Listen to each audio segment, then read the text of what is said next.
علامہ Iqbal Oxford university میں پڑھتے رہے. میں وہاں خطاب کے لیے گیا. رمضان شریف کے آخری 2 جو ہفتے ہیں وہاں اکثر میں خطاب کے لیے بلاتے ہیں لوگ, قرآنک سیمینار ہوتے ہیں. تو میں نے انہیں کہا کہ چونکہ اقبال یا آکسفورڈ یونیورسٹی میں پڑھتے رہے تو میں وہ یونیورسٹی دیکھنا چاہتا ہوں. تو انہوں نے کہا کہ ہمارے پہنچنے تک شاید بند ہو جائے گی, کیونکہ چھٹی ہو جائے گی, بند ہو جائے گی. تو میں نے کہا چلو میں باہر سے دیکھ لوں گا, در و دیوار ہی دیکھ لوں گا باہر سے. تو وہ مجھے لے گئے.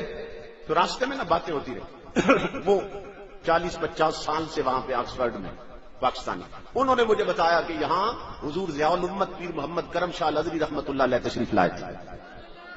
اسی طرح جلسہ تھا خطاب کے لیے. تو پیر صاحب نے فرمایا کہ میں وہ یونیورسٹی دیکھنا چاہتا ہوں جہاں اقبال پڑھتا رہا. آپ جانتے ہیں کہ پیر صاحب کو اقبال سے خاص تعلق. آپ ان کی تفسیر پڑھیں نا تو آپ حیران ہو جائیں گے. اور پیر صاحب سے ہی میں نے سنا تھا, آپ نے خطاب میں فرمایا تھا کہ علامہ اقبال کا جب کلام سمجھ آنے لگتا ہے تو بغیر وضو کے پڑھنے کو دل نہیں کرتا.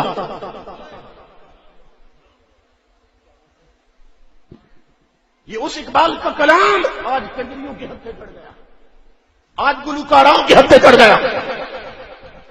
ایک کنجری پڑھ رہی تھی کہ خرد کے پاس خبر کے سوا کچھ اور نہیں, اور تیرا علاج نظر کے سوا کچھ اور نہیں. یہ کنجری گانا گا رہی.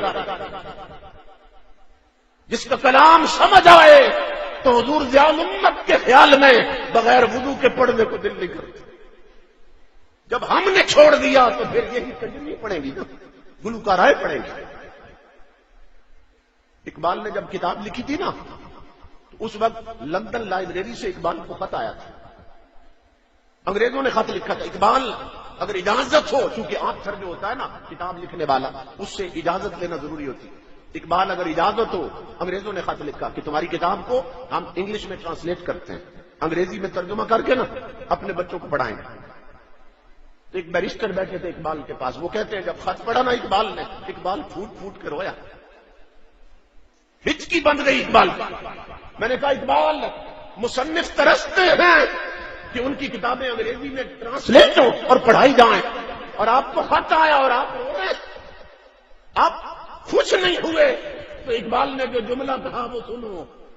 اقبال کہنے لگا رو اس لیے رہا ہوں کہ جن کے لیے لکھی تھی وہ پڑھتے نہیں, اور جن کے لیے نہیں لکھی وہ پڑھنا چاہتے ہیں.